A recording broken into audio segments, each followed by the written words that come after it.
Krishna, Hare Krishna, Krishna Krishna, Hare Hare, Hare Rama, Hare Rama, Rama Rama, Hare Hare, Hare Krishna, Hare Krishna. Krishna Krishna Hare Hare Hare Rama Hare Rama Rama Rama Hare Krishna Hare Krishna Krishna Krishna Hare Hare Hare Rama Hare Rama Rama Rama Hare Hare Hare Krishna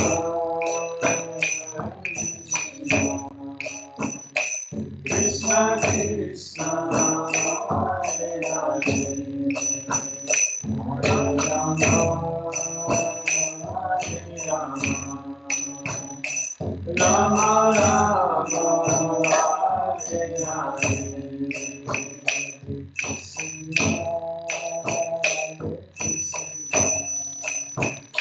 Krishna Krishna Hare Hare Hare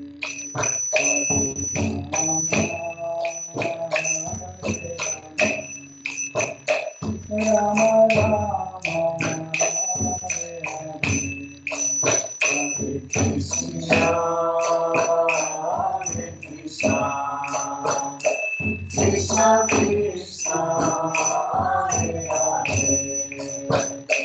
Hare Rama Hare Rama Rama Rama Hare Hare Hare Krishna Hare Krishna Krishna Krishna Hare Hare Hare Rama Hare Rama Rama Rama Hare Hare Hare Krishna Hare Krishna Krishna Krishna Hare Hare Hare Rama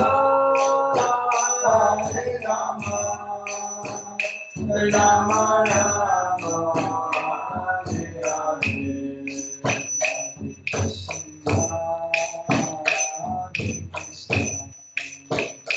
Krishna Krishna Hare Hare Hare Rama Hare Rama Rama Rama Hare Hare Hare Krishna Hare Krishna Krishna Krishna Hare Hare Hare Rama Hare Rama Rama Rama Hare Hare Krishna Hare Krishna Krishna Krishna Hare Hare Hare Rama Hare Rama Rama Rama Hare Hare Krishna Hare Krishna Krishna Krishna Hare Hare Hare Rama Hare Rama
Hare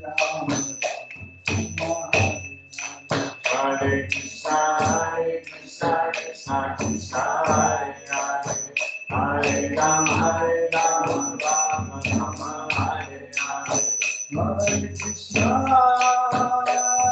Krishna, Krishna Krishna, Hare Hare, Hare Rama,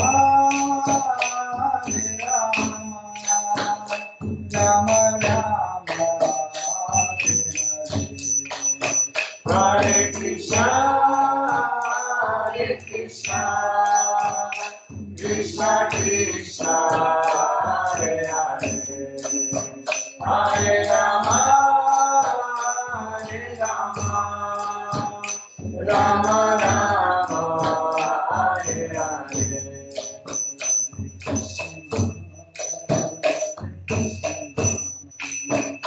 Krishna Krishna, Hare Hare, Hare Rama, Hare Rama, Rama Rama, Hare Hare. Hare Krishna, Krishna Krishna, Hare Hare, Hare Rama, Rama Rama, Hare Hare.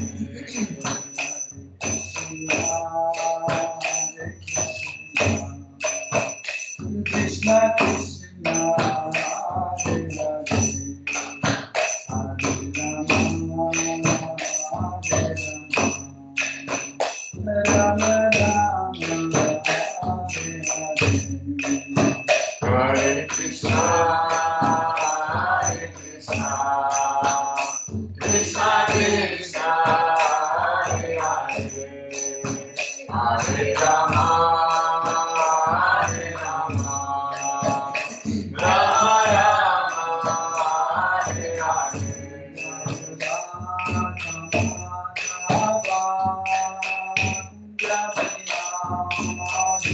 Jaya Radha Madhava, Kunjali Radha, Jaya Radha Madhava, Kunjali Radha, Jaya Radha Madhava, Kunjali Radha. Gopi Jana Radha, Jaya Gopi Jana Radha,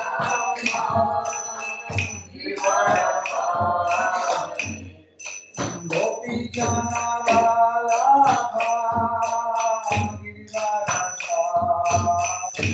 Jaya Gopi Jana Radha,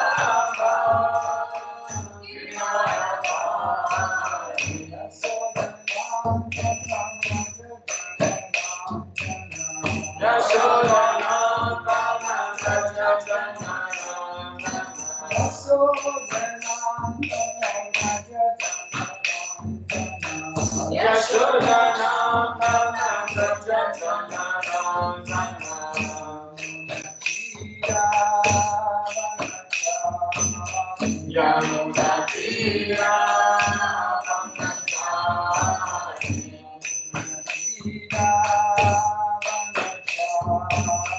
Yamuna Tira,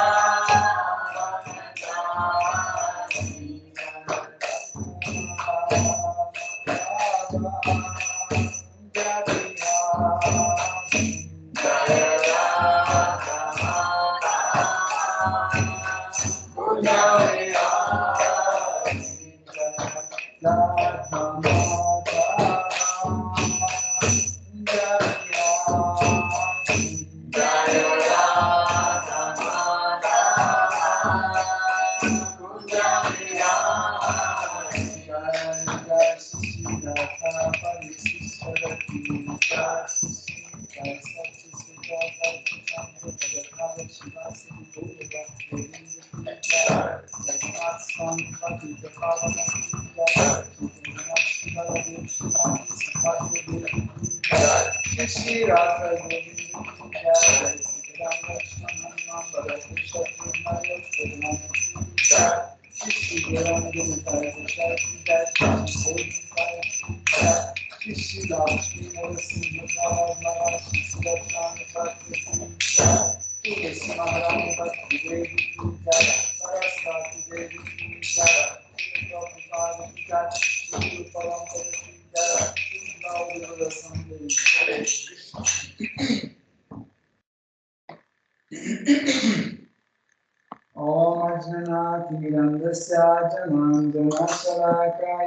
चक्षुरुन्मिलितं येन तस्मै श्रीगुरवे नमः श्रीचैतन्यमनोभीष्टं स्थापितं येन भूतले स्वयं रूपा कदा मह्यं ददति स्वपदान्तिकं वन्देऽहं श्रीगुरो श्रीयुतपदकमलं श्रीगुरुं वैष्णवांश्च रूपं सग्रजतं सहगना रघुनाथं वितं तं सजीवं साद्वैतं सवधूतं परिजनसहितं कृष्ण चैतन्यदेवं श्रीराधाकृष्णपदं सहगना ललिता श्रीविशाखं वितांश्च हे कृष्णा करुणा सिन्धु दीनबन्धु जगत्पते गोपेश गोपिकान्त राधाकान्त नमोऽस्तुते तप्त काञ्चन गौराङ्गी राधे वृन्दवनेश्वरि वृषभानुसुते देवी प्रणमामि हरिप्रिये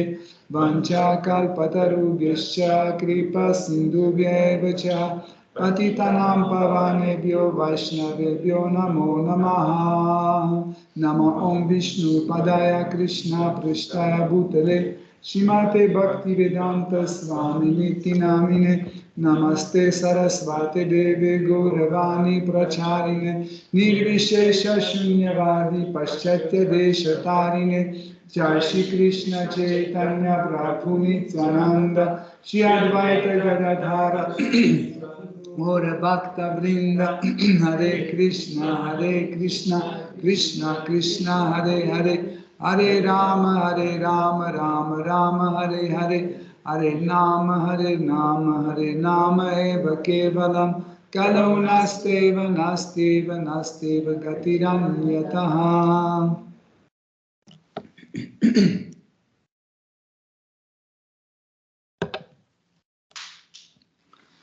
Om Namo Bhagavate Vasudevaya.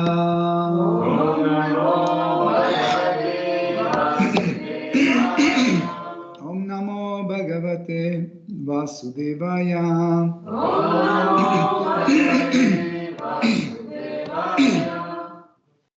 Om Namo Bhagavate Vasudevaya. Om Namo Bhagavate Vasudevaya. Hare Krishna, chers dévots, nous continuons d'étudier Srimad Bhagavatam, 4e chant, 24e chapitre, à partir de verset 35. Sankarshanaya, Sukshmaya, Durantayanta, Kayacha, Namo Vishva Prabhuthaya, Pradyumnayantar Atmane. Traduction. Cher Seigneur, c'est toi qui es à l'origine des éléments matériels subtils, le maître de toute forme d'intégration et de désintégration. Tu es la divinité maîtresse, connue sous le nom de Sankarshan, et le maître de toute intelligence, Pradyumna. Je t'offre donc mon hommage respectueux. L'honneur est porté par sa divine grâce, Srila Prabhupada. C'est en tant que Sankarshan que le Seigneur suprême soutient l'univers entier par sa puissance intégrante. Les hommes de science matérialistes ont peut-être découvert la loi de la gravitation qui maintient les objets intégrés à l'énergie matérielle, mais le maître de toute intégration peut susciter la dévastation au moyen du feu désintégrateur qui émane de sa bouche. On retrouve une description de ce phénomène dans le 11e chapitre de la Bhagavad Gita, qui traite de la forme universelle du Seigneur. Le maître de l'intégration est également le destructeur de ce monde par le biais de sa puissance de désintégration, alors que Pradyumna, une autre forme de Shri Vasudeva, est responsable de la croissance et du maintien de l'univers. Le mot Sukshmaya est important ici, car le corps matériel grossier abrite plusieurs corps subtils, le mental, l'intelligence et le faux ego. Le Seigneur, sous ses différentes formes, Vasudeva, Aniruddha, Pradyumna et Sankarshan, veille à la fois sur les éléments grossiers et subtils de ce monde. Comme l'explique la Bhagavad Gita, les éléments matériels grossiers sont la terre, l'eau, le feu, l'air et l'éther, et les éléments subtils, le mental, l'intelligence et le faux ego. Tous sont gouvernés par le Seigneur souverain en tant que Vasudev, Sankarshan, Pradyumna et Aniruddha, ainsi que l'expliquera encore mieux le verset suivant. Le verset suivant. Verset 36.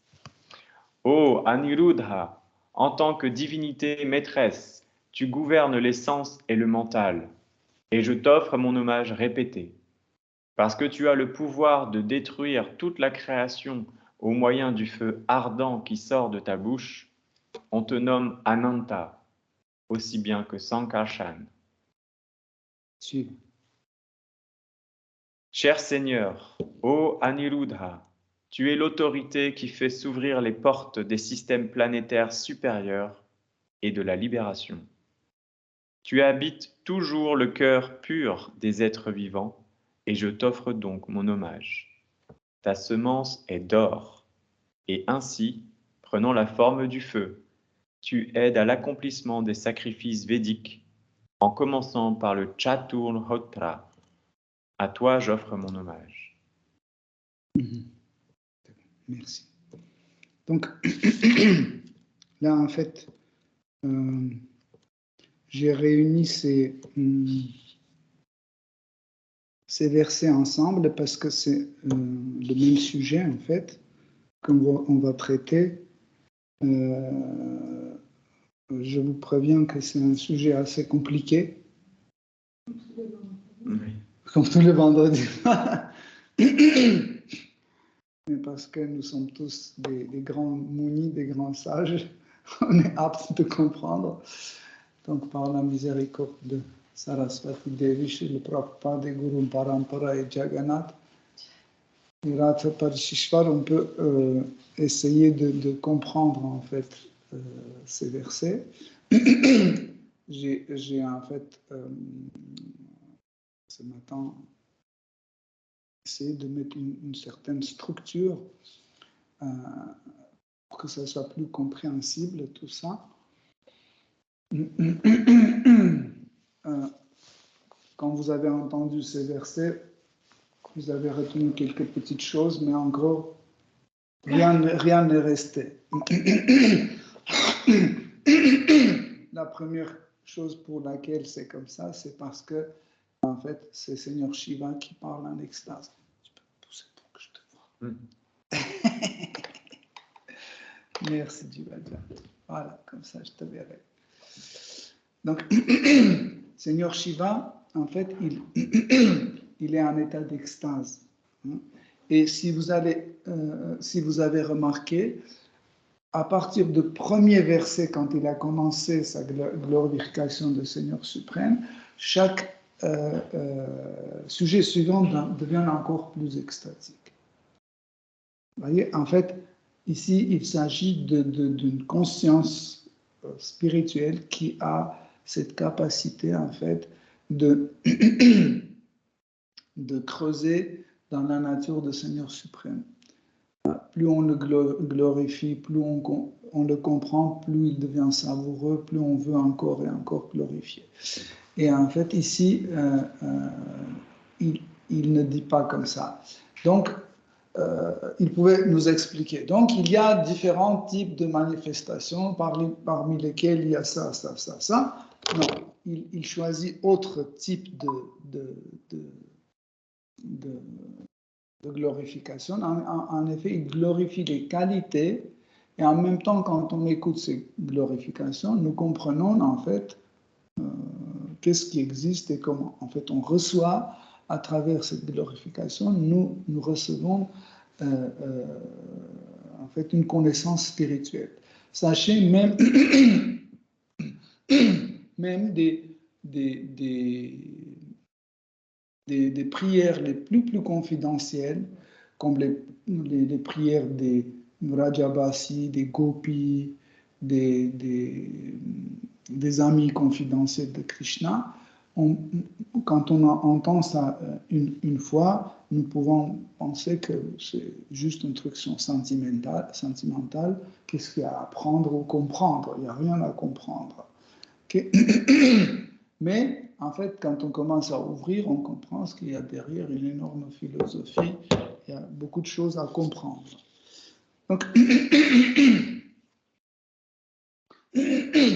Donc ces versets, en fait, parlent de différentes manières d'avoir des expansions par Seigneur suprême. En fait, vous pouvez dire, mais pourquoi Seigneur, il fait ces expansions? Parce qu'il est autosuffisant, donc il peut s'asseoir et il n'a pas besoin ni de monde spirituel, ni de monde matériel, ni de Brahman impersonnel, ni avoir les formes de Narayana, de Vishnu et autres. C'est trop compliqué, il y a trop de soucis, trop de choses à faire, etc. Donc, ça sera mieux, il s'assoit et il est OK. Il n'a pas besoin. Mais le problème, que c'est impossible. Pourquoi? Parce que c'est sa nature. On dit s'expanser ou expanser. Il est en expansion. En fait, c'est sa nature. En fait, être en expansion, c'est sa nature. Comme par exemple, la nature de feu, c'est chauffer et donner la lumière. C'est sa nature. Hein? C'est pas que le feu, il commence à réfléchir. Est-ce que je vais brûler ou je ne vais pas brûler? C'est sa nature. Brûler, c'est sa nature. Faire la lumière, c'est sa nature. Si vous allumez un feu ici, ça va allumer cette pièce. Okay? C'est la nature de feu. Pareil, quand on dit que si le Seigneur suprême a manifesté sa miséricorde, pourquoi il l'a fait? Pas parce qu'on a fait quelque chose, etc. Non, parce qu'il est miséricordieux. C'est sa nature. Il ne peut pas autrement. Il tue un démon, il donne sa bénédiction. Je ne sais pas, il crée ce monde, c'est sa bénédiction. Donc, vous comprenez, c'est sa nature. Le Seigneur suprême, il agit selon sa propre nature. Et donner des expansions aussi, c'est sa nature. En fait. C'est sa nature. Il est en permanente et éternelle expansion. Tout le temps, tout le temps. En fait, comment, en fait, et pourquoi ces expansions se manifestent? C'est, en fait, dès que Seigneur suprême, il est en méditation sur une de ses qualités, tout de suite, il y a une expansion. Comme par exemple, moi, je peux être en humeur de jardinier, et du coup, ma forme de jardinier, j'ai un uniforme de jardinier, j'ai une petite pelle, un râteau, etc., un sécateur, une casquette, comme ça, je suis un jardinier, vous voyez? Pourquoi si je suis dans l'humeur de jardinier et ma forme prend une forme qui correspond à ce que je veux faire. Okay? Si j'ai l'idée en fait, envie de cuisiner dans l'humeur d'un cuisinier, j'ai un truc sur la tête, j'ai un tablier, les couteaux, les cuillères, etc., carottes, machin, etc. Vous voyez? Donc, je prends une autre forme. Bien sûr que ce n'est pas équivalent à ce que le Seigneur suprême fait, mais pour comprendre, en fait. Brahman impersonnel. Pourquoi Krishna il se manifeste sous la forme de Brahman impersonnel? C'est quand il médite sur toutes ces qualités ensemble, en intégralité, sans donner une préférence à une de ces qualités. Parce qu'il suffit qu'il donne une préférence sur une des qualités, tout de suite il va apparaître sur une autre forme. Il ne sera plus impersonnel. il va prendre tout de suite une forme concrète. Okay? Mais quand Seigneur suprême, il médite sur l'ensemble de ses qualités, sur sa grandeur, sur sa richesse, etc. Il saisit, il perçoit ça en même temps, tous en même temps, et il ne rentre pas en relation avec les autres êtres vivants, avec les autres expansions, etc. Il est manifesté comme Brahman impersonnel. Donc, ici, dans ces versets, en fait, Seigneur Shiva parle de Chaturvyuha. Donc, Chaturvyuha, c'est une expansion de Seigneur suprême. Chatur, c'est les quatre. En fait, c'est quatre formes. Hein, Vasudeva, Sankarshana, Pradyumna et Aniruddha. Qu'est-ce qu'ils font et quel est leur sens? Pourquoi ils existent? En fait, ils sont on peut dire, les générateurs de diverses énergies. Et comme Krishna est la source de l'énergie, il est masculin, et les énergies émanent de lui, les énergies sont féminines. Okay? Et chaque fois, quand Krishna change sa forme, les énergies qui émanent de lui aussi changent leur forme. Okay? Et en fait, pour que chaque énergie soit adaptée à telle ou telle mission, ou telle tâche, etc., donc Krishna prend telle ou telle forme. Ces quatre vyuhas, c'est Chaturvyuha, donc il donne alors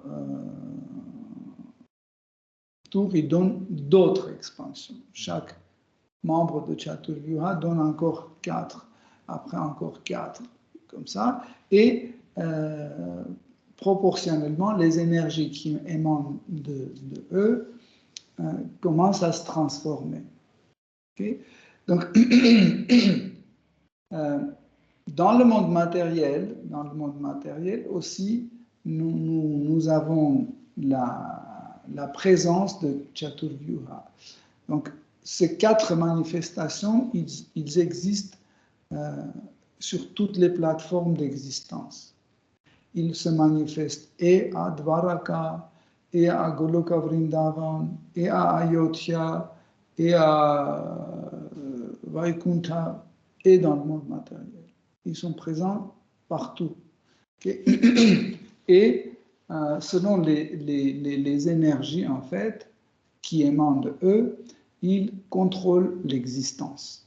Ils contrôlent l'existence. En fait, vous voyez, c'est assez important à comprendre. Je ne dis pas qu'ils contrôlent les êtres vivants.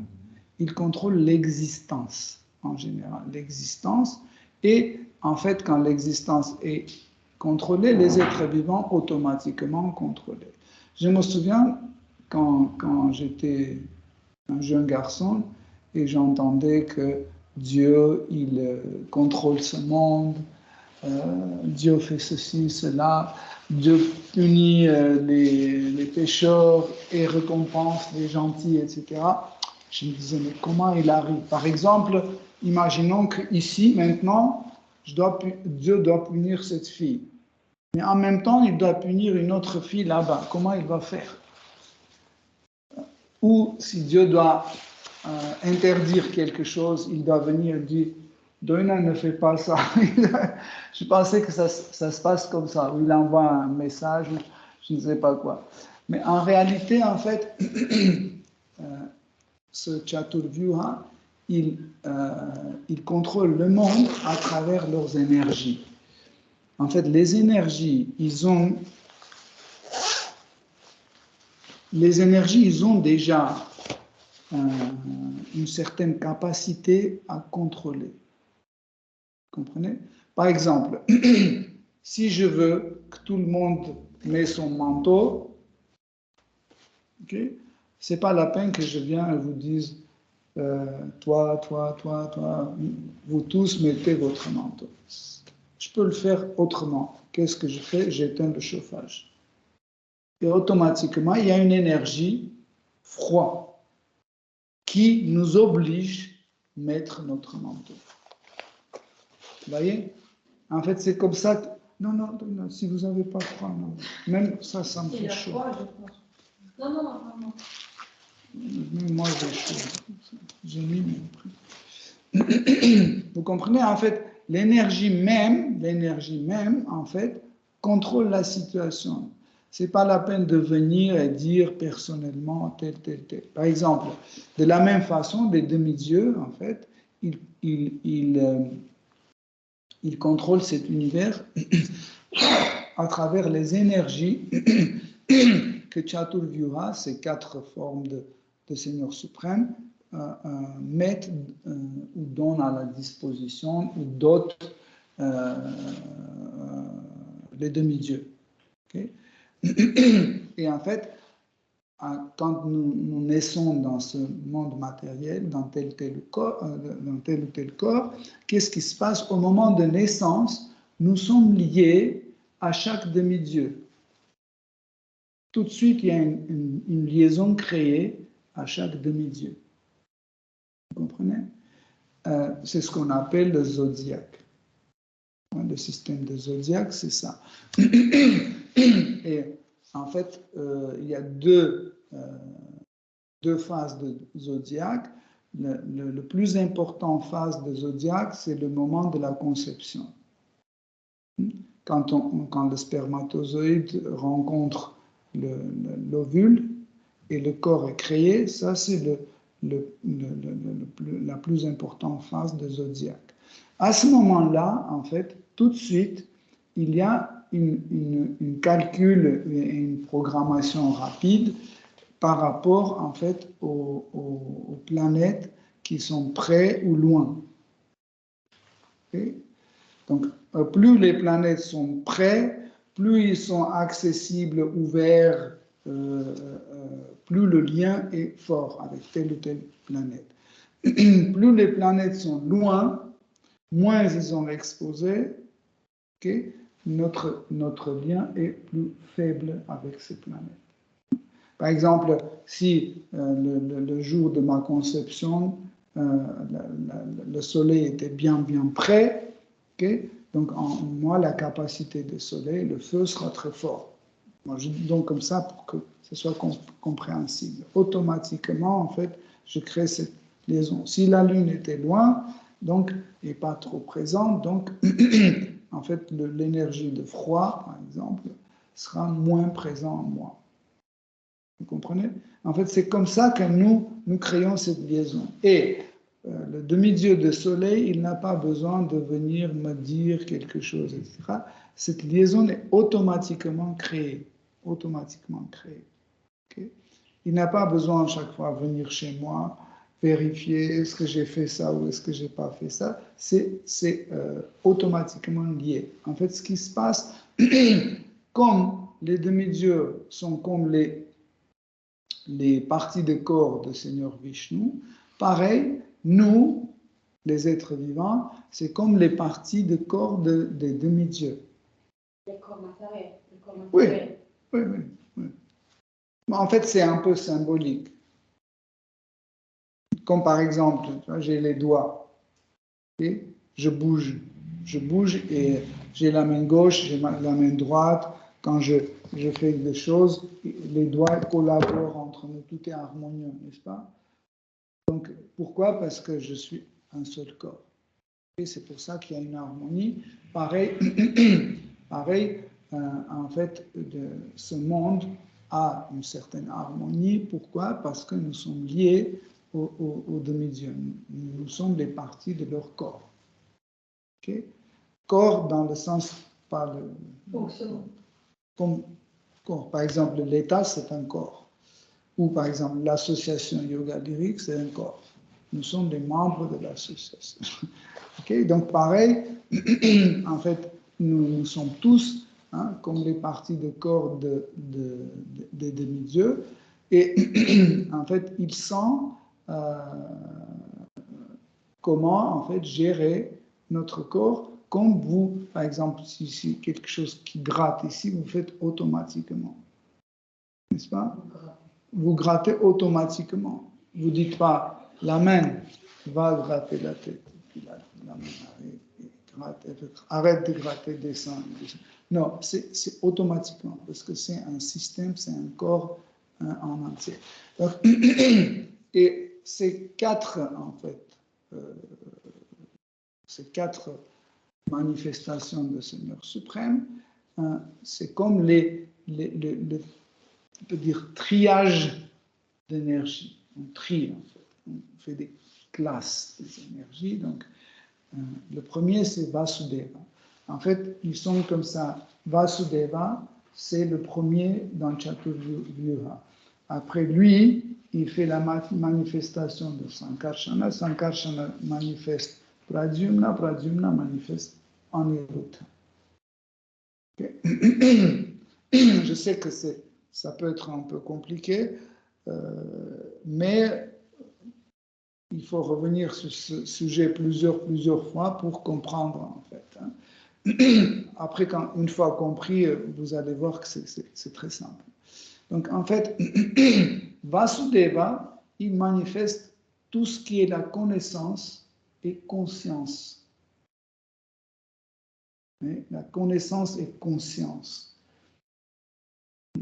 Donc, automatiquement, toutes les catégories de Shakti, des énergies qui sont les énergies de la connaissance, de la compréhension, de conscience, etc., en fait, gérées et contrôlées par Vasudeva.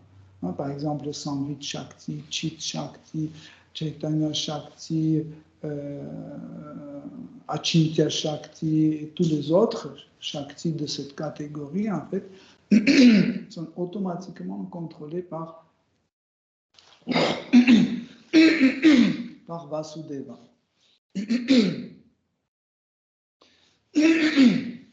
Sankarsana, il contrôle le faux ego et ego en général.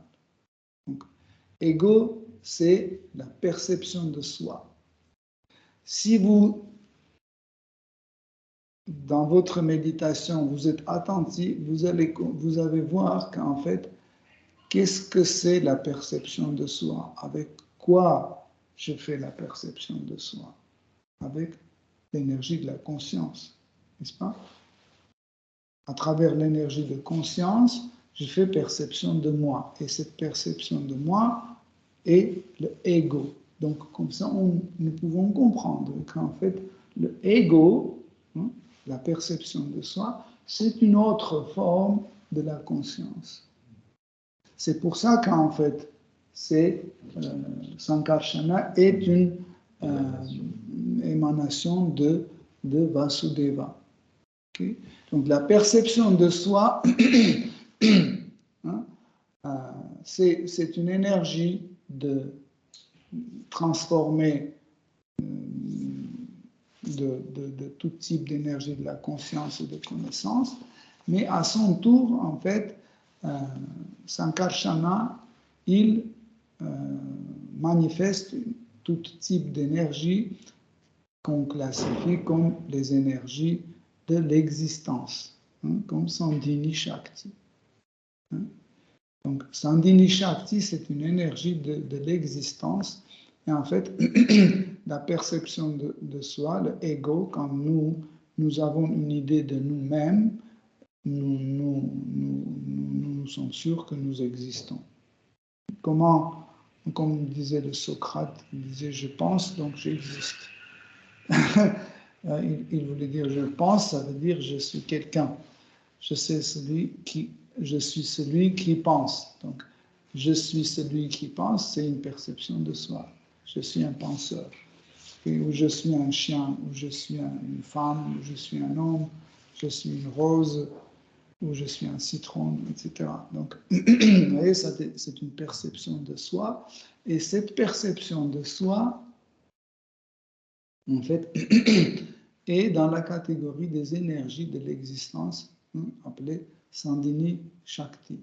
Donc, encore une fois, c'est valable et pour vrai ego et pour le faux ego, parce que les deux, ce sont des perceptions de soi.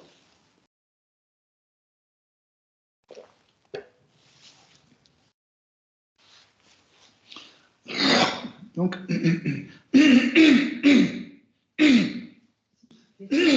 hein? Non, c'est Sartre. Non, Sartre, non. Socrate. Socrate. Sartre, il disait l'enfer, c'est les autres.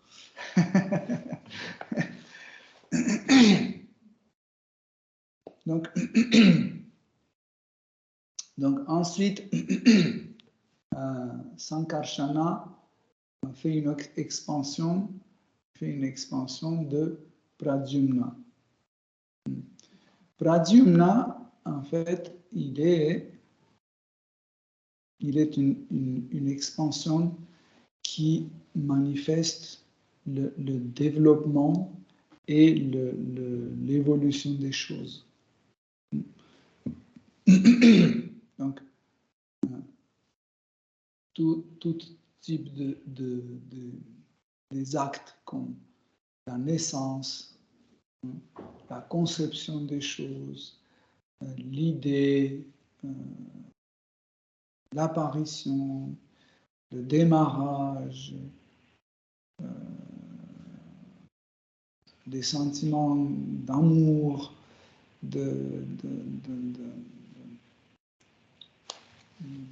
d'affection, etc., en fait, est géré et manifesté à travers et par Pradyumna. Donc, et comme vous avez compris, l'Adini Shakti, l'énergie de plaisir, est aussi là.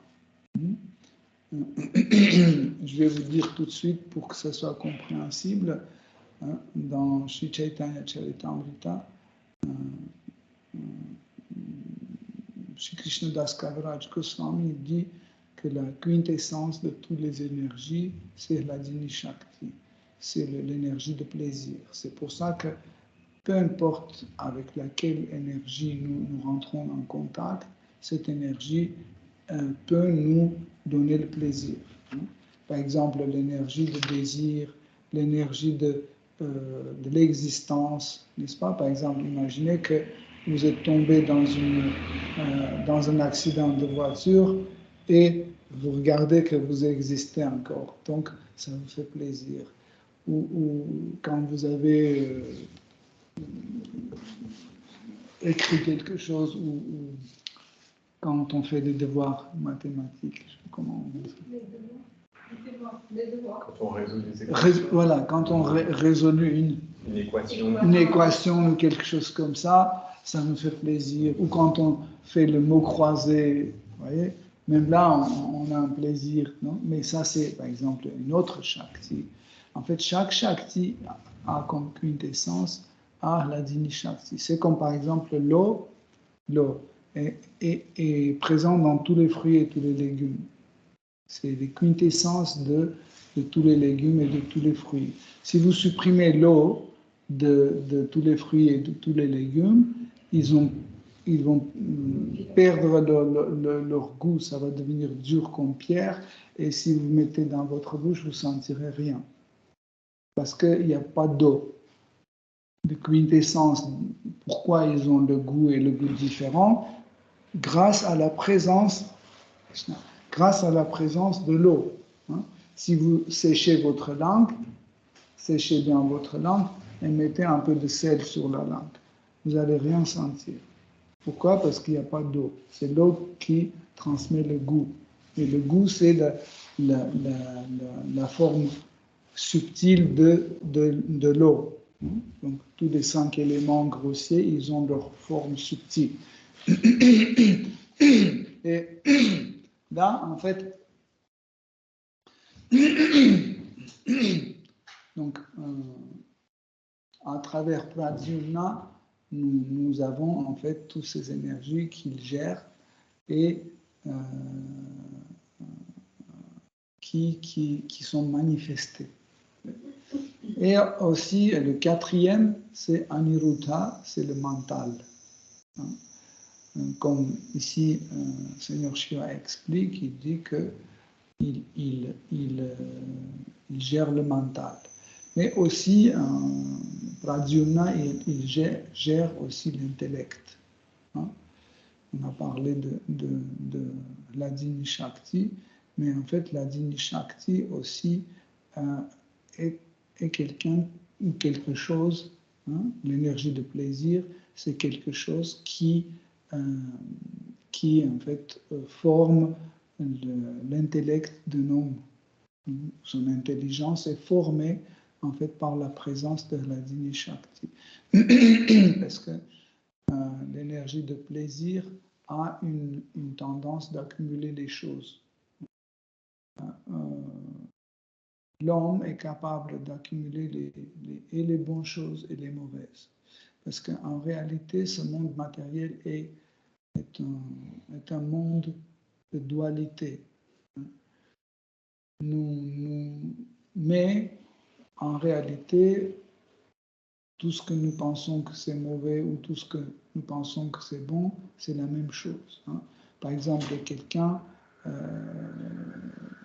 ne sais pas, a eu un problème dans la vie, etc. Bon, je sais pas. Par exemple, imaginez qu'une fille, son mari l'a quittée. Une femme, et son mari l'a quittée, elle commence à pleurer, elle est très malheureuse, etc. Tu dis, ben, en fait, tu pleures pourquoi? Parce que c'est comme ça, mon mari m'a quitté. Est-ce que quand tu pleures, ça te soulage? Non. Est-ce que quand tu penses à lui et tu souffres, ça te soulage? Non. Mais arrête de penser. Dis non, je ne peux pas. Parce que, pourquoi? Si c'est mauvais, pourquoi tu continues à se souvenir de ça? Si c'est mauvais, pourquoi tu continues à penser à ça? C'est parce qu'en fait, c'est aussi une forme de plaisir. En fait, dans le monde matériel, aussi des souffrances, c'est aussi une forme de plaisir. Pourquoi? Parce que c'est reflété du monde spirituel. Sauf que parce que c'est le monde de dualité, nous pensons que c'est deux choses différentes, mais c'est la même chose. La souffrance est aussi une forme de plaisir. Et donc, parce que c'est la nature de cette énergie d'accumuler, donc l'homme dans son intellect, dans son intellect forme l'intelligence, grâce à la présence de cette énergie, il commence à accumuler plein de choses.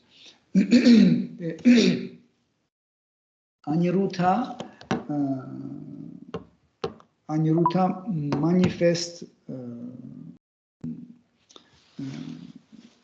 manifeste en fait l'énergie Samvit Shakti aussi, mais sous une autre forme. C'est pour ça que souvent le mental est mélangé avec la conscience. Souvent, nous, quand on parle de conscience, les gens pensent à son mental. La capacité mentale, ils pensent que c'est le mental et la conscience, c'est la même chose. Mais ce n'est pas la même chose, c'est les deux variétés de la même chose. Comme le yaourt et le lait, par exemple. Comme l'eau et la glace. Ou comme la glace et la vapeur. C'est la même substance, mais dans deux formes différentes. Okay. Mais, comme on a dit dès le départ, qu'en fait, tout ce que nous avons parlé, en réalité, ce sont des diverses formes de la conscience. Et donc, Sankarsana, comme on a dit, c'est l'ego. Nous avons parlé de Sankarsana, on a dit que le Sankarsana, il forme et il maintient l'ego. et aussi il surveille les processus d'intégration et de désintégration. En fait, quelle est cette fonction d'intégration? Il y a une énergie, Srishti Shakti. Cette énergie de Srishti Shakti, c'est une énergie qui est aussi dans la catégorie de Sandhini Shakti, de l'énergie d'existence, qui permet en fait de maintenir les choses ensemble. Maintenir les choses ensemble. Par exemple, vous voyez, tout notre univers a une certaine règle, n'est-ce pas? Par exemple, les planètes tournent autour du Soleil, à un moment précis, la Lune arrive là, à un moment précis, Vénus arrive là, etc. En fait, tous ces processus sont maintenus et créés, mis en forme, mis en route, mise en route par cette énergie Srishti Shakti. Srishti Shakti aussi, c'est une énergie créative. C'est une énergie créative qui permet une idée se former, une idée de telle ou telle chose. Je ne sais pas à quel point c'est compréhensible. Tout ce que c'est bon, ça va? Okay. Donc, par exemple, on a plusieurs fois expliqué qu'en fait, chaque forme, c'est une idée. Par exemple, cette rose, c'est une idée. Okay. Donc, mais pour que cette idée existe, il faut que certaines énergies maintiennent ces idées. Par exemple, Srishti Shakti. Comment Srishti Shakti maintient l'idée de cette rose? Il prend la couleur rouge, la texture veloutée, forme des feuilles, comme ça, les épines, etc. En fait, tous les composants, okay? Et il les maintient ensemble. Sinon, la couleur va partir là, la texture va partir là, les épines vont partir là, les feuilles. Okay? Donc, Srishti Shakti, il les met ensemble en une harmonie, il maintient comme une idée.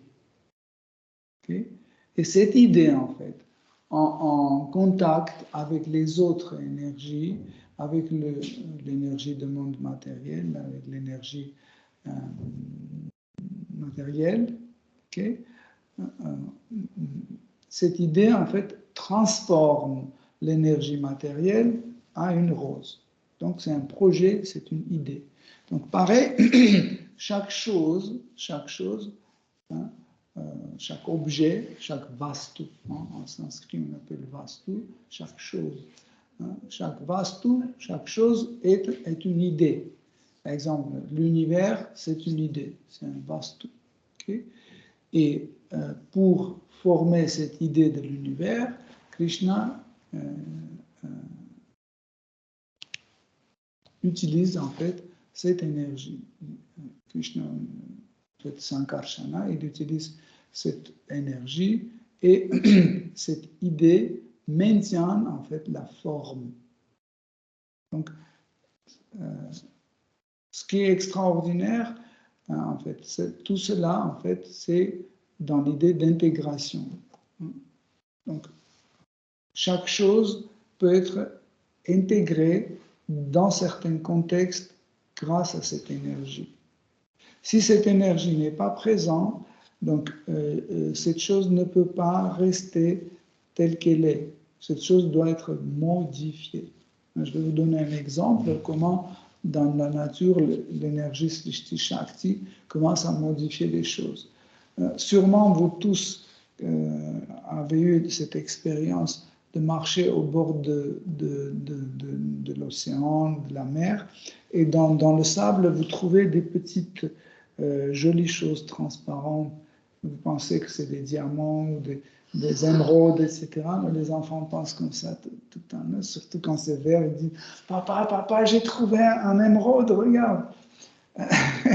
Mais en fait, c'est des morceaux de bouteilles cassées qui sont restés dans l'océan.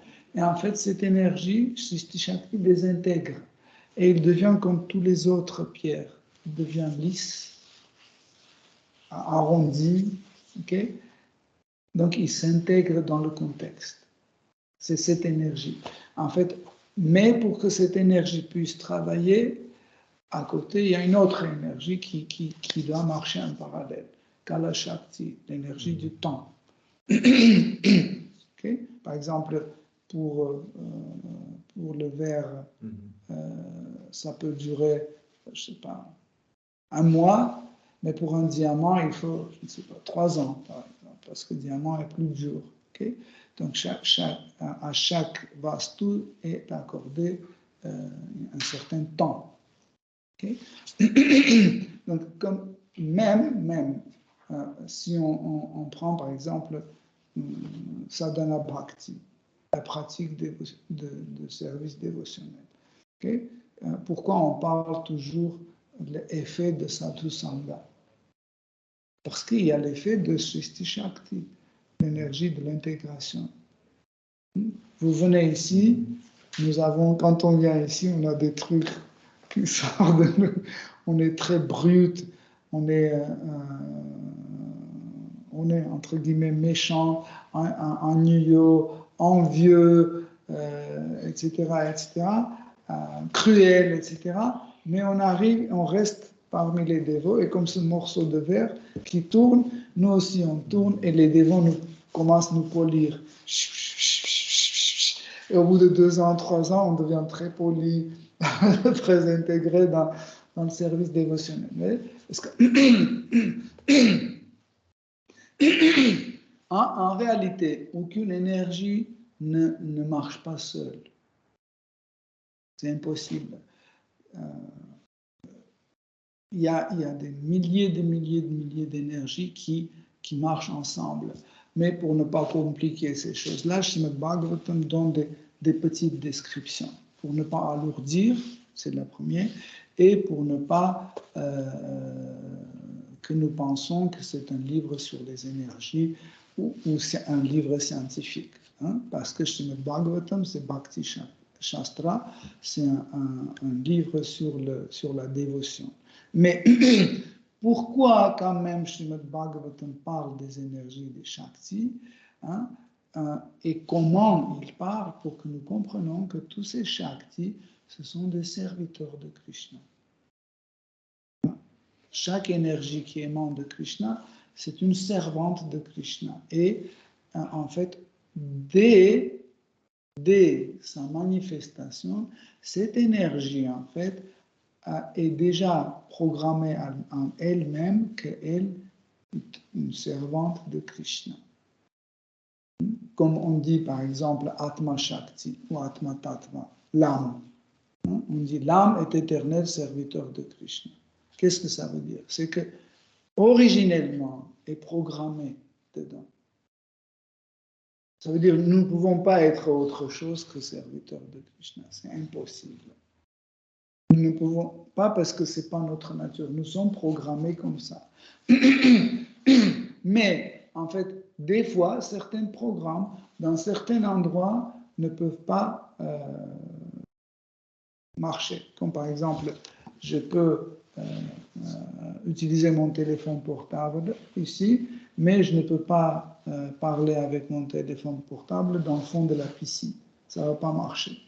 Parce que, en fait, là-bas, il n'y a pas certaines énergies qui rentrent. Par exemple, il n'y a pas de connexion Internet, etc. Donc, c'est un autre milieu dans lequel ça ne fonctionne pas. Pareil, même si Atma Tattva, l'âme, est une énergie éternelle de Krishna qui est, par sa nature, programmée comme une servante de Krishna, dans le cadre de mon matériel, il y a un oubli, et il oublie qu'il est serviteur de Krishna. Mais, parce que c'est sa nature, c'est une programmation, il continue à servir, parce que c'est sa nature.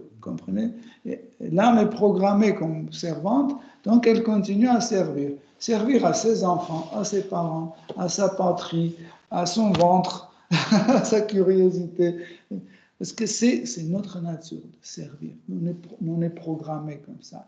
Mais au moment, quand par la miséricorde de Krishna ou des dévots, en fait, nous tombons dans un autre contexte, contexte spirituel. Par exemple, on arrive à yoga lyrique, c'est un contexte spirituel ici. Ok? Donc, tout de suite, en fait, notre véritable nature commence à manifester autrement. Voyez? Parce que nous sommes dans le bon contexte. Il y a l'Internet. Vous comprenez? Donc, en fait,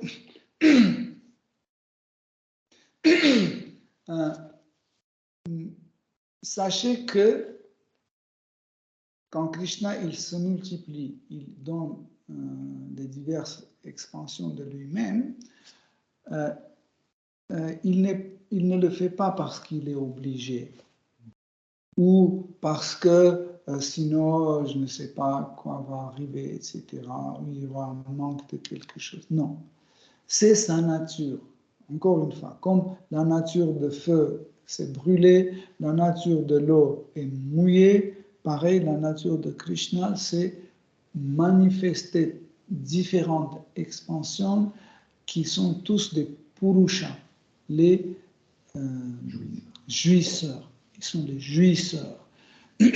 Quand il est manifesté comme Vasudeva ou Pradyumna ou Aniruddha, etc., il est un jouisseur. Il jouit en fait de cette forme, de cette position et de ce type de relation. Par exemple, dans le Dvaraka, hein, ces 4 formes de Chaturvyuha sont manifestées. Vasudeva, c'est Dvarakadisha Krishna, le roi de Dvaraka est manifesté. Pradyumna, Sankarshana est manifesté comme Balarama, Dvarakadisha Balarama, habitant de Dvaraka, Balarama. Le fils de Krishna, c'est Pradyumna, et le petit-fils de Krishna, Dvarakadish, c'est Aniruddha, le petit-fils. Ceux qui ont lu le Krishna Book, vous devez connaître ces histoires. Donc, pareil, à Ayodhya, Chaturvyuha est aussi manifesté. Donc, Sri Ramachandra, c'est Vasudeva, son frère, et en fait, ses 3 frères sont pareils. Lakshmana, c'est Sankarshana, Bharata, c'est Pradyumna, et Aniruddha, Shatrugna. Donc, et là aussi, ils sont manifestés, sont toujours manifestés. Mais si ils sont manifestés dans les divertissements, entre guillemets, actifs, les Chaturvyuha sont manifestés aussi, par exemple, à Goloka Vrindavan, ils sont manifestés aussi pour protéger les 4 directions de l'existence. Donc, ils protègent Goloka Vrindavan. Vous pouvez poser la question, mais il n'y a pas d'ennemis. N'est-ce pas? Dans le monde spirituel, il n'y a pas d'ennemis. Pourquoi ils protègent Goloka Vrindavan? Quelle est l'idée? De quoi c'est protégé? En fait, c'est protégé de entre guillemets, mauvaises émotions. Pour que les émotions qui ne conviennent pas à cet endroit ne pénètrent pas là-bas. Vous comprenez? Parce qu'en fait, chaque dhamma, chaque endroit dans le monde spirituel a sa particularité, a son humeur. Et cette humeur est maintenue par la présence de certaines personnes. Et nous ne pouvons pas mélanger. Par exemple, si je quitte Paris, je vais à New York, en quelques jours, tu comprends comment ça fonctionne et c'est fini, je peux devenir facilement un New-Yorkais. Mais dans le monde spirituel, c'est pas comme ça. Tu ne peux pas, parce que ici, dans le monde matériel, le faux ego peut changer. Peu importe, ce faux ego ou l'autre faux ego ou l'autre faux ego. Mais de toute façon, il est faux. Donc s'il est faux, il est faux. On peut tout le temps changer. Mais le vrai, vous ne pouvez pas changer. Le vrai, il reste toujours le même. Donc vous pouvez exister seulement dans cet endroit. Vous pouvez vivre seulement dans cet endroit et pas ailleurs. Quand Krishna est parti à Mathura, les habitants de Vrindavan ont voulu aussi déménager à Mathura. et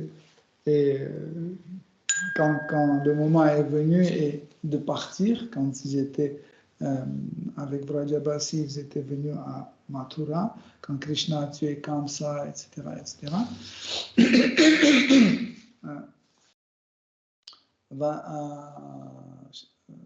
le père de Krishna, Nanda Maharaj, il a dit, OK, donc ta mission est accomplie, maintenant on va rentrer à la maison. Il a dit, non, il y a encore plein de choses à faire, il faut que la position de Yadava soit établie, etc., etc. Vous partez, quand je vais finir, je vais revenir. Mais Nanda Maharaj a dit, OK, dans ce cas-là, on va rentrer, on va prendre tous nos femmes, tous nos amis, etc., tous les brajas, et on va venir vivre ici. Non, non, non, non, s'il vous plaît. Ici, il n'y a pas de pâturage où vous allez mettre les vaches. Ne t'inquiète pas, on va s'aimer, on va tout arranger là, on va faire des gauchalas pour les vaches. Je dit non, non. Pourquoi? Parce qu'en fait, vous voyez, il y avait l'humeur de Mathura qui ne correspondait pas à l'humeur de Goloka, Vrindavan, comprenez? Et en fait, les mêmes habitants ne pouvaient pas être ensemble. Pourquoi? Par exemple, Vasudeva et Devaki, ils pensaient que Krishna est leur fils. Ils étaient convaincus que Krishna était leur fils. Et c'est que Nanda et Yashoda, c'est les parents adoptifs de Krishna. Vous comprenez? Et Nanda Maharaj et Mère Yashoda, ils savaient, ils étaient convaincus que Krishna est leur fils. Mais ils pensaient que Vasudeva et Devaki aiment tellement Krishna qu'ils veulent que Krishna soit leur fils. Bon, c'est pas grave, ils peuvent compter comme si. Vous comprenez? Mais on peut dire, ok, dans ce cas-là, ils peuvent rester ensemble. Mais non, le problème, c'est que Vasudeva et Devaki ne voulaient pas que Krishna ait le contact avec Nanda et Yashoda. Pourquoi? Parce qu'il est très attaché à Vrindavan et il va les abandonner et il va rentrer à Vrindavan. C'est pour ça qu'il voulait absolument couper tout le contact avec Nanda et Yashoda. Vous voyez? Donc ils ne pouvaient pas vivre ensemble dans le même endroit. C'est pour ça que Krishna a tout fait de telle sorte pour qu'il rentre et qu'il reste à Vrindavan parce qu'ils ne pouvaient pas vivre ensemble. Vous comprenez? Parce que la nature de Dieu et la nature des habitants doivent correspondre. C'est pour ça que quand Krishna est parti à Mathura, après à Dvaraka, les gopis ne pouvaient plus vivre à Vrindavan. Mais pour y aller, il fallait une modification. C'est pour ça que Radha et Vishaka, ils sont rentrés, ils se sont suicidés dans le Yamuna. Okay? Pour après renaître de nouveau dans un autre corps, comme une expansion de Radha et Vishaka. Comme ça, Vishaka était né comme Kalindi, comme Yamuna Kalindi, et Radha était né comme Satyabhama. Elle était née comme Satyabhama. Et Lalita, elle s'est jetée de Govardhan, elle s'est suicidée comme ça, et elle a réapparu chez Jambavan, elle est devenue Jambavati, la fille de Jambavan. C'est assez intéressant. Et les autres 16... Hein? Quand on lui suicidait, mais il continuait de vivre Ouais. en Vrindavan. Et aussi 16 000 gopis, en fait, étaient volés par un démon. Vous connaissez cette histoire, quand un démon a volé, hein, et Krishna les a libérés. Mais en fait, chaque fois, il faisait de telle sorte pour qu'en fait, cette expansion oublie qu'il est à Vrindavan. Bien sûr qu'il reste. Ça ne veut pas dire que si Radharani vient habiter à Dvaraka, ici elle n'est plus présente. Non, elle est présente là, mais elle est présente là aussi, mais ici sous une autre forme, elle est présente. Vous voyez? Comme toutes sortes d'expansions. Donc, ça, j'ai donné juste pour qu'on comprenne en fait le principe d'expansion et pour qu'on comprenne que comment chaque Shakti, dans un endroit précis, se manifeste d'une façon différente.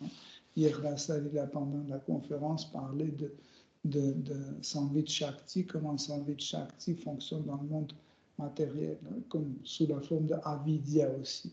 Hein, non-connaissance ou ignorance, on peut dire comme ça, mais c'est la même énergie, c'est l'énergie de la connaissance.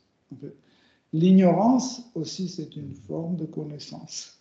C'est ça qui est intéressant. Donc,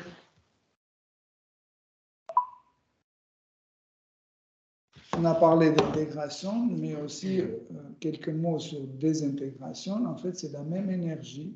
Hein. Quand il y en a plus en plus, les choses s'intègrent plus en plus. Mais quand elle se retient, l'énergie Srishti Shakti, elle recule, et de moins en moins, les choses commencent à tomber. Il y a la désintégration. OK? Donc, elle n'a pas besoin de faire quelque chose d'exprès. Juste, elle se retire. Donc, le maintien disparaît et ça se désintègre. En fait, la couleur se sépare de... Par exemple, quand elle est morte, okay, Shishti Shakti, ça veut dire Shishti Shakti est reculée, okay, et elle donne une nouvelle idée, une autre intégration. En fait, la désintégration, c'est aussi une intégration. Hein, comme par exemple, vous voyez, cette rose ne se mélange pas avec la terre, okay, parce qu'elle est intégrée pour ce projet de rose. Okay.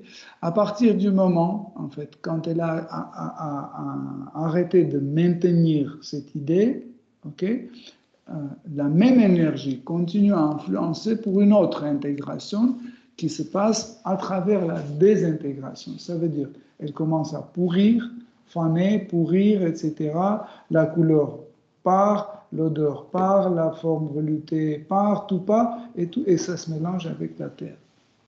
Vous comprenez? Donc en fait, la désintégration est aussi une forme d'intégration. Bref. Bon, il y a beaucoup d'autres choses, mais je ne sais pas, ça peut être trop lourd pour vendredi soir, mais c'était important pour qu'on comprenne en fait l'idée pourquoi Krishna fait, parce qu'en fait, lui, c'est un jouisseur. Il utilise ses énergies et quand il utilise ses énergies, il prend plaisir. Hein? Pourquoi? Parce que Srimati Radharani sous différentes formes ou la Dini Shakti sur différentes de ses manifestations est toujours avec lui, hein, et Krishna est toujours satisfait par ça. Et nous sommes tous en réalité, nous sommes tous les êtres vivants, nous sommes une sorte d'expansion de Srimati Radharani en réalité, si on peut dire. Comme Tatasta. Comme nous, de point de tattva, de point de compréhension de qu'est-ce que c'est de l'énergie, en fait, nous sommes aussi des petites particules de ces énergies. Pourquoi? Parce que nous faisons plaisir à Krishna. Bon. en quelques mots, voilà. Hare Krishna, si vous avez des questions, des commentaires. Vous avez donné l'exemple de nature. Vous avez donné l'exemple de nature et fou. Et c'est la nature de fou de donner la lumière. De feu. Non. Donner la lumière et tout ça. Après, mais avec la Dieu, Avec Krishna peut, Dieu. oui, Krishna peut contrôler sa nature. Ne peut pas. Krishna peut choisir de donner les bénédictions ou pas. Mais la fou. Donc, est-ce qu'on peut vraiment appeler ça nature? Tu veux dire qu'en fait, si c'est sa nature de donner des bénédictions, est-ce qu'il peut choisir donner ou pas? Oui, c'est ça. C'est la même, comme par exemple, nous avons dit que la désintégration, c'est une autre forme d'intégration. Quand Krishna ne donne pas la miséricorde, c'est la miséricorde. Par exemple, quelqu'un demande Krishna, donne-moi la santé, donne-moi la santé. Krishna ne donne pas. Ça aussi, c'est une miséricorde. Parce que Krishna ne peut pas autrement. C'est sa nature. Okay? Tu vois un peu? Okay. Comme, par exemple, avidya, c'est aussi une forme de l'énergie Sambit Shakti. En fait, l'ignorance, c'est une forme de connaissance aussi. Donc, pareil, en fait, quand Krishna ne donne pas sa miséricorde, c'est aussi une miséricorde. Oui, en fait, parce que fou, il va toujours donner la lumière. Oui. C'est pas possible qu'il y ait le feu, mais il n'y a pas de lumière qui sort de la feu. Mais Krishna, ok. Donc, en fait, la bénédiction, c'est pas la miséricorde. Alors, vraiment, ça peut être oui ou non. En fait, Krishna, c'est sa nature, tu vois. Il est toujours bienveillant. Mais la bénédiction, ça n'a rien à voir avec la... Non, bénédiction, pareil. Par exemple, tu vois, quand la pluie tombe, est-ce que la pluie tombe seulement là où il y a de la terre, où il y a des plantes, etc. Non, ça tombe sur l'asphalte, sur le béton. Même, ça tombe dans l'eau. L'eau n'a pas besoin d'eau. Par exemple, l'océan n'a pas besoin d'être arrosé. Les fleurs, peut-être, les champs. Tout le monde reçoit les bénédictions. Mais si je me mets dans la cave, la pluie ne va pas tomber sur moi. Ou si je sors avec un parapluie, la pluie ne va pas tomber sur moi, elle va tomber sur parapluie. Ça ne veut pas dire que j'étais privé de pluie. Non, c'est moi qui m'a caché. Pareil, Krishna, il est miséricordieux, c'est sa nature. Okay? La question était les nuances de différence entre bénédiction et miséricorde. Je suis en train de comprendre. Parce que comment on sait alors? Parce que la nature de feu, on sait la nature de pluie, on sait ça va mouiller les choses. Que la nature de bénévolence. Bienveillance. Oui, ça, on ne peut pas savoir là, parce que c'est avec la bénédiction sans bénédiction, c'est la même chose. C'est la même chose, parce qu'en fait, qu'est-ce que c'est donner des bénédictions?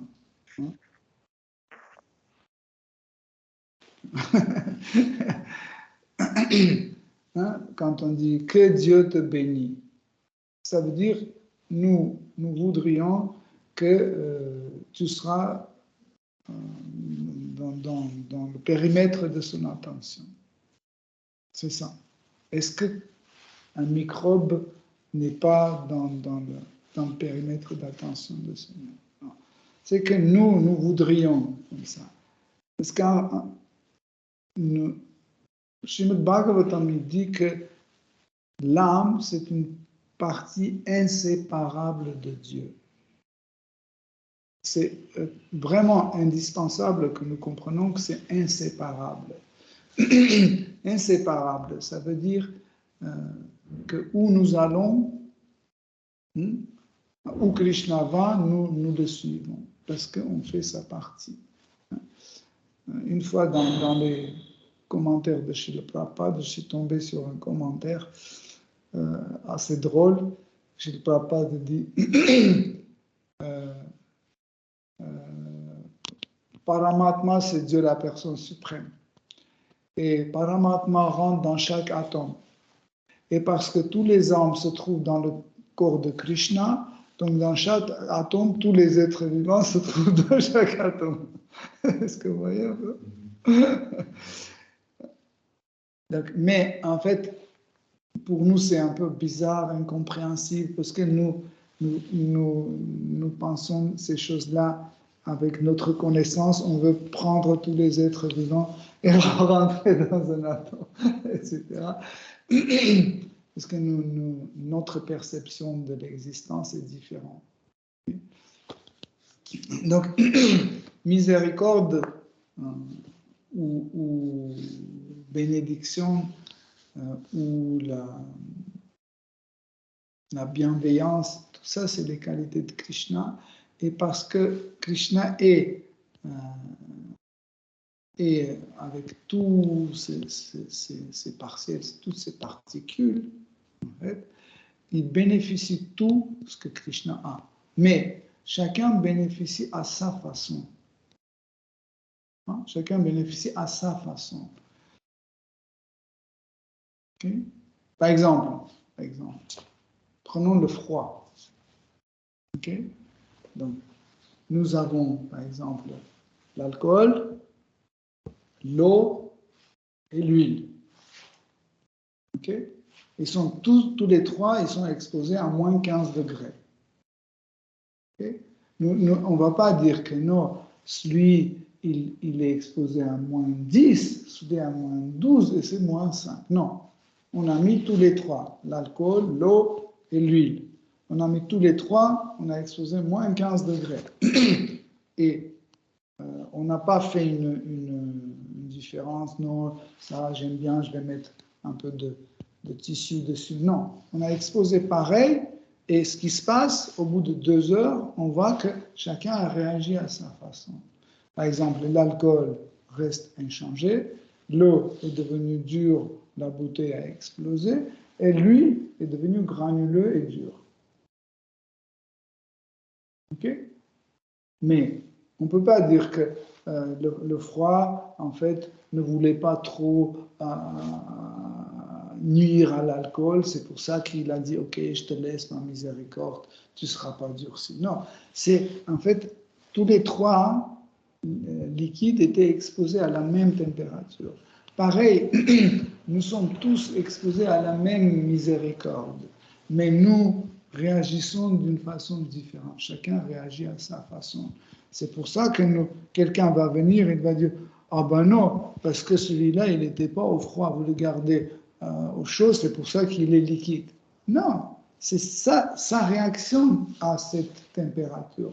Pareil, notre réaction à la miséricorde de Krishna est différente. Par exemple, les dévots chantent dans la rue Hare Krishna. Okay? Il y a milliers de personnes qui passent. Et pour chacun, ils sont tous exposés de la même façon à la même miséricorde, n'est-ce pas? Il y en a un qui vient, il commence à danser avec nous, n'est-ce pas? Et l'autre chante. Comme ça, il passe. Chacun réagit à sa façon. Et l'autre qui est au téléphone, il ne voit pas, il n'entend même pas. Il passe. Et si tu dis, est-ce que tu as vu les dévots qui chantaient? De qui? Où? Non, j'ai rien vu. Vous voyez? Mais ça ne veut pas dire qu'il n'a pas reçu. C'est lui qui n'a pas voulu. C'est sa réaction. Vous comprenez? Les bénédictions, quand même, ça veut dire, en général, comme je vois dans les histoires, quelqu'un a fait une bonne chose et l'autre, il est content, il donne ses bénédictions. Tandis que miséricorde, même si quelqu'un est mauvais, tout ça, la personne donne sa miséricorde à n'importe qui. En général, bénédiction donne quelqu'un qui a contenté, qui a fait quelque chose que l'autre est content, il dit je te donne mes bénédictions comme dans toutes les histoires. Quand on donne des bénédictions, on donne aussi des bénédictions pour futures choses. Ça veut dire on donne Par exemple, on dit que Dieu te bénisse, Georges, pour que tu comprennes les shastras à fond, etc. Ça y est. On donne ces bénédictions. Mais quand on ne donne pas les bénédictions, par exemple, on ne donne pas les bénédictions parce qu'elle est méchante, okay? Mais ça aussi, c'est une bénédiction. Ne pas donner des bénédictions, c'est aussi une forme de bénédiction.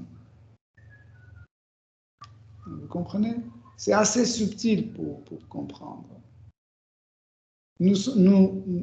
Au moment quand on va arrêter de réfléchir de la plateforme de la dualité, on va comprendre tout. Le problème, c'est que on est toujours nous pensons toujours de point de vue de dualité.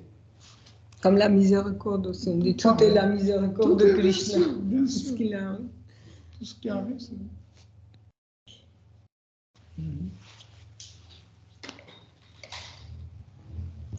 Merci. Moi, j'avais une question par rapport au début de la conférence, quand tu parlais du fait que le Seigneur, quand il commence à méditer sur ses qualités, il va émaner faire une expansion qui va incarner cette qualité en particulier. Et je me demandais quel résultat ça produisait quand il méditait justement sur lui en tant que tout. Quand tu évoquais la question du Brahman impersonnel, en fait, si je pose ma question de manière assez simple, c'est quel est le résultat de sa méditation sur lui en tant que grand tout? En quoi ça impacte le Brahman impersonnel, par exemple? Quel effet ça a sur le Brahman impersonnel qui, de toute façon, est sans diversité? Donc, en effet, regardez, quand... En fait, c'est une particularité de Krishna. Je ne sais pas, récemment, c'était au Darshan, je crois qu'on a parlé ici à Yoga Lyrique que Krishna est toujours nouveau. Au Darshan, on a parlé. Donc Krishna est toujours neuf. Il est toujours nouveau, toujours nouveau, toujours nouveau. Et souvent, la plupart du temps, quand Krishna voit son reflet, il dit c'est qui? Il ne joue pas, c'est la réalité. Il dit oh, c'est qui ce beau? Oh, qu'est-ce qu'il est beau? C'est pas du narcissisme. Non, c'était sur Darshan. Il ne joue pas, c'est vrai. Il dit oh, qui c'est? Oh, qu'est-ce qu'il est beau? Oh, il a aussi un kaustuba comme moi. Et il a aussi une guirlande comme moi. Oui. Ah, c'est moi? Oh, oui. Mais il sent quelque chose quand il se voit, il a une ressenti très fort, tu vois. Et souvent, il veut sentir. Et les autres, quand ils me voient, qu'est-ce qu'ils sentent? C'est pour cette raison, en fait, il devient Shri Chaitanya Mahaprabhu. Il manifeste cette forme. Parce que Shri Chaitanya Mahaprabhu, nous pensons souvent que c'est une expansion, je ne sais pas comment. C'est le fils de Nanda Maharaj, c'est le Krishna de Vrindavan. C'est lui qui devient. Pourquoi? Parce qu'il tombe dans ce bhava. Il se voit, il dit oh, qu'est-ce qu'il est beau, qu'est-ce qu'il est splendide, etc. Et il veut voir, ok, c'est moi, je me vois, je sens ça. Et quand quelqu'un d'autre me voit, qu'est-ce qu'il sent, qu'est-ce qu'il goûte? Il dit qui peut sentir le plus, c'est Radha. Et c'est comme ça qu'il prend en fait cette humeur de Radha et il commence en fait faire la perception de soi avec les yeux de Radha, avec le nez de Radha, les oreilles de Radha, etc., etc. C'est pour ça qu'il tombe dans des extases de Radha. C'est assez intéressant. Ce qui concerne Brahman impersonnel, en fait, quand Krishna rentre dans une méditation sur ses qualités, hein, par exemple la qualité d'être miséricordieux, omniprésent, omnipotent, celui qui connaît tout, qui est plus riche, etc., etc., il voit que les qualités. Par exemple, l'argent, c'est quoi? C'est une qualité. Mais quand je dis 269 €, c'est quoi? C'est le prix. Et l'argent, c'est indéfini, c'est la richesse. Okay? C'est la richesse. C'est pas défini parce que 2 centimes, c'est l'argent, 2 millions, c'est aussi, 3 milliards, c'est aussi l'argent. Okay? Mais quand je dis 52 € 32 centimes, c'est un prix, c'est personnalisé déjà. Okay? Pareil, par exemple, si je dis le renoncement. Par exemple, ne pas manger jusqu'à midi, c'est un renoncement. D'ailleurs, mercredi prochain, c'est Nirjala Ekadashi. Voilà, Nirjala Ekadashi, on ne doit pas manger toute la journée et on ne doit même pas boire jusqu'au lendemain matin, jusqu'au jeudi matin. Regardez, qu'est-ce qui se passe en fait? C'est que nous considérons ça aussi comme un renoncement. Mais pour quelqu'un, par exemple, manger et à la fin de se priver d'un morceau de gâteau, c'est un renoncement aussi. Ou je ne sais pas, quelqu'un qui a 200 manteaux et dit non, je ne veux plus avoir un, c'est fini. Je le renonce. 201, je renonce. Mais tout ça, c'est renoncer. Tout ça, c'est des renoncements. Mais quand on parle de concret, par exemple, on dit celui n'a pas mangé le jour des Kadashi, donc c'est un renoncement concret. Donc il n'est pas impersonnel. C'est personnalisé parce qu'il y a quelqu'un qui est en train d'exécuter ça ou quelque chose de plus concrétisé. Et en fait, quand Krishna, juste, par exemple, il médite sur la richesse, la qualité d'être riche, renoncer, qu'il connaît tout, etc., etc., il est en train de goûter le Brahmananda. Ok? En fait, l'ananda, la félicité de Brahman impersonnel.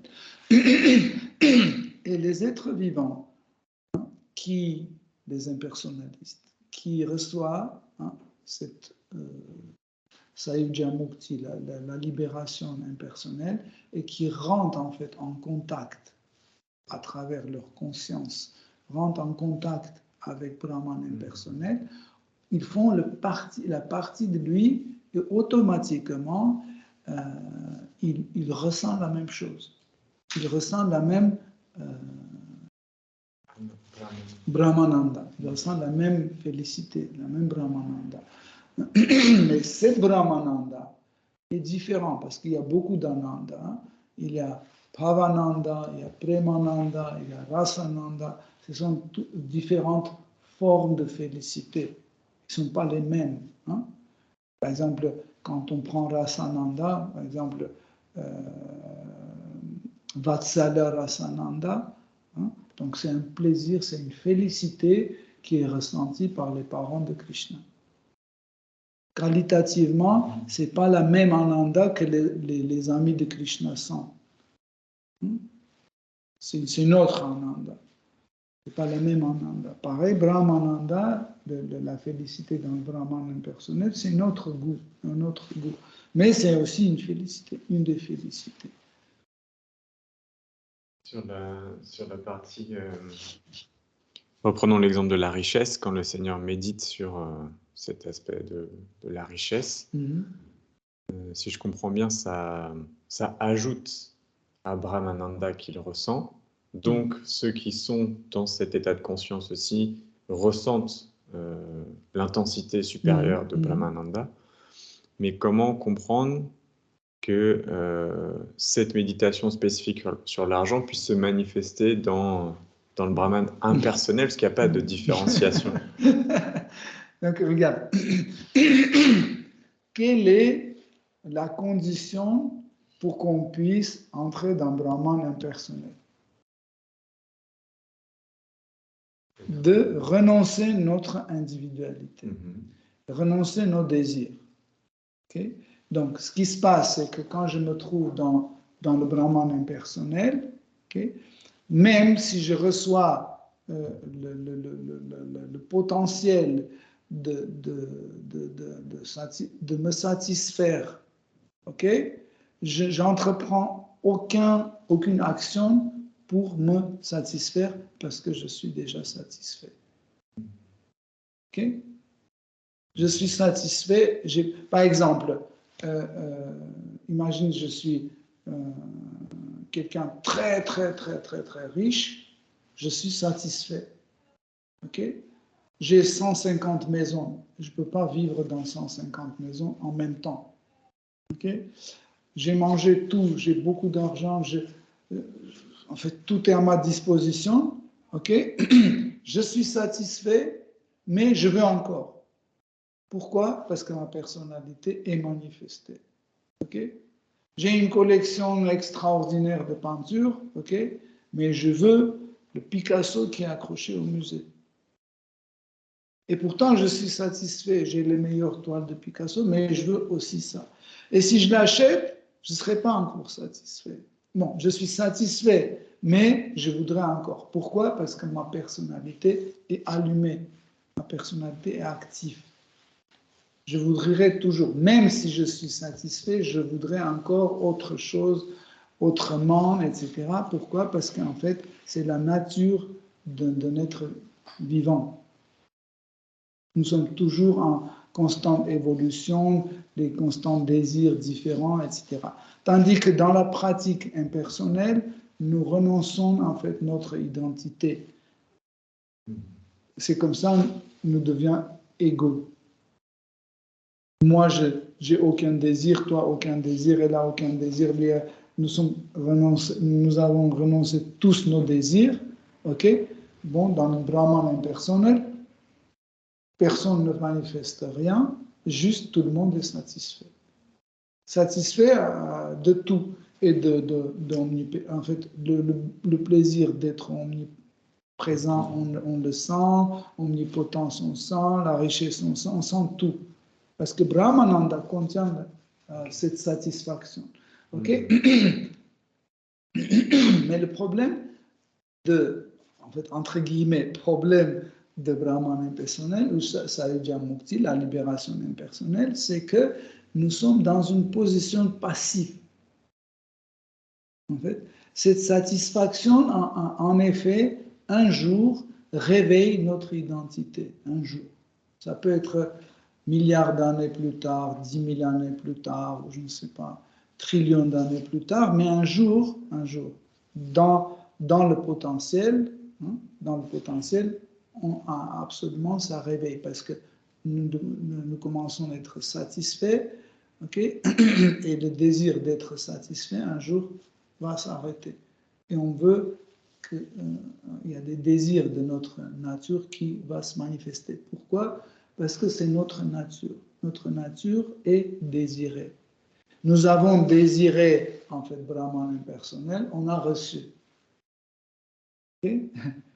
Donc après, quand la satisfaction arrive à sa fin, il n'y a pas une situation dans Brahman impersonnel, il n'y a pas une situation, tu vois, qui peut nous rendre insatisfaits. Parce qu'on a satisfaction de tous les côtés. Mais quand même, la force de désir, un jour, commence à diminuer. Comme par exemple, j'ai très faim.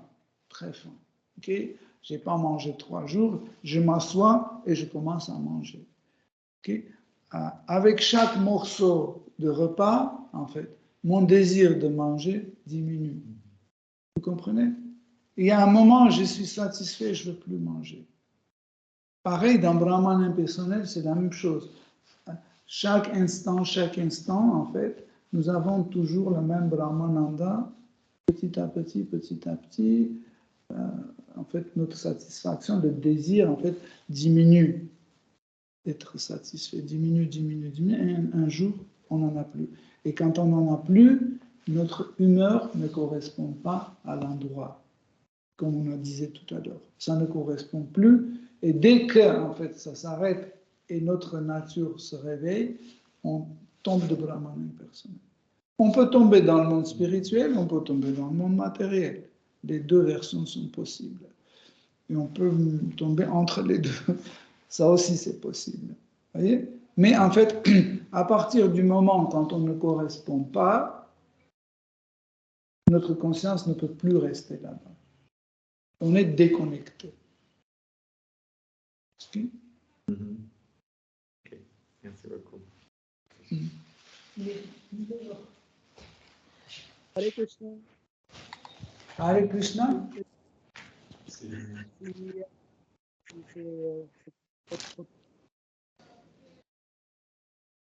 Haribol. Haribol, est-ce que je peux poser une question? Là, oui, ça y est, on ne t'entendait pas. Oui, la dernière question. Ok. Comme vous avez dit, en fait, j'ai bien compris que tout est énergie. Donc, ce corps aussi, ou l'âme aussi, et c'est deux énergies différentes. Et comment les deux peuvent exister le même temps? Ça veut dire qu'ils rester ensemble le même temps. Tu peux redire? J'ai lu dans le Bhagavad Gita que, en fait, l'âme, avec son faux ego, il prend de ce corps comme réalité et l'âme. Et donc, après, c'est les trois gunas qui réagissent. Voilà. Donc, l'âme, il est toujours occupé avec le faux ego, satisfait ses désirs avec ce corps qui est fort.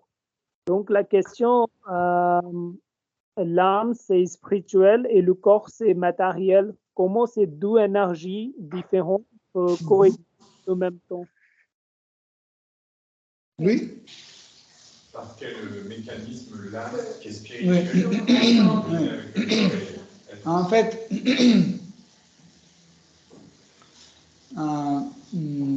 en réalité,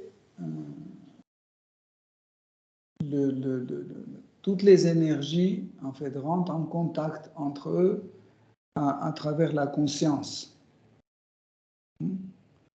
En fait, la conscience, c'est l'énergie de l'échange, d'interaction. Toute l'interaction se passe à travers la conscience. Même avec Krishna, quand on communique avec Krishna, c'est à travers la conscience. C'est pour ça que dans le monde spirituel, en fait, tout est fait de la conscience. C'est le monde conscient. Les corps sont faits les corps sont faits de l'énergie Chit Shakti, et Chit Shakti aussi, c'est une forme d'énergie de la conscience. Et en réalité, on a parlé de ça plusieurs fois. En fait, l'âme n'a pas de contact direct avec l'énergie matérielle. C'est une illusion dans laquelle nous tombons. Nous sommes le lien d'une âme et d'un corps matériel, c'est comme l'objet d'observation et l'observateur. C'est ça le lien. Par exemple, je regarde sur cette fleur et je pense que je suis cette fleur. À partir du moment quand je pense que je suis cette fleur, je ne me sens plus. J'oublie mon identité.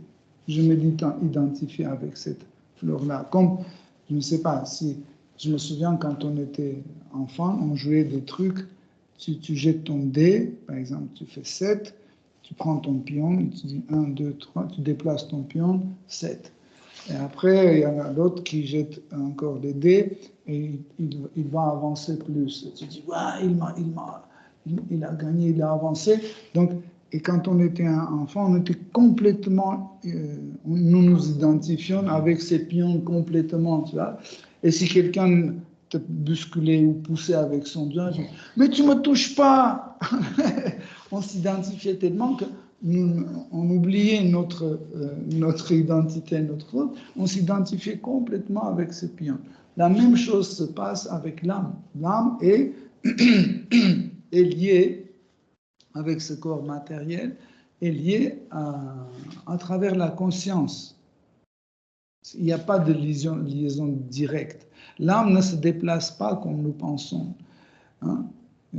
Quand on dit que l'âme est venue dans le monde matériel ou est partie dans le monde spirituel, etc., en réalité, l'âme ne se déplace pas. L'âme est chez elle, sauf qu'en fait, elle change les chaînes de télé. Monde spirituel, monde matériel. C'est comme ça qu'en fait, elle agit. Et là, dès qu'elle a un attachement à quelque chose, une identification, c'est là où elle se trouve. C'est comme ça que ça se passe. Mais elle n'a nulle part. Et cette liaison, en fait, se passe à travers la conscience, l'énergie de conscience. Okay? Il y a le faux ego qui est conscience, voilà. Point qui voulait savoir. En fait, le faux ego, c'est une forme de conscience transformée pour quand nous prenons pour un pion. Okay? Nous pensons que je suis ce pion-là et je me déplace comme ça, mais c'est toujours, en fait, le point de liaison, c'est toujours la conscience. Pareil, dans le monde spirituel, nous avons le même système qui marche, parce que là-bas aussi, on reçoit un corps spirituel qui est composé aussi de Chit Shakti, et Chit Shakti, c'est une conscience.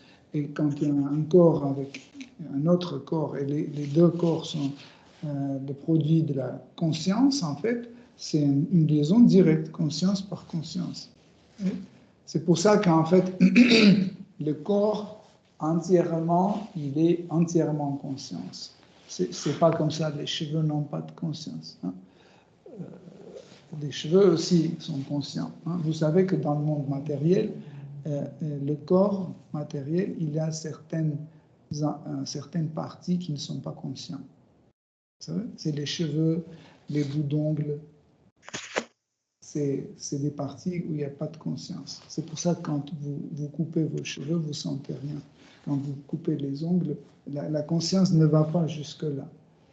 Et progressivement, elle devient moins en moins. Par exemple, sur les cheveux, c'est sur la racine qu'on peut sentir. Quand vous tirez ou quand vous percez la racine, c'est là où vous sentez. Mais à partir, plus on s'éloigne des racines des cheveux, en fait, il n'y a pas de conscience dedans. C'est intéressant comme phénomène. Est-ce que je t'ai répondu, Himanshu Jan? Oui, merci beaucoup. Donc, c'est où l'âme, sur quelle planète? L'âme est dans le corps de Krishna. Elle ne bouge pas. Ah, Haribol. C'est bien. Okay. Hare Krishna. Hare Krishna. Hare Krishna. Haribol. Shri Srimad Bhagavatam ki jai, Srila Prabhupada ki jai. Toute gloire de vos assemblées.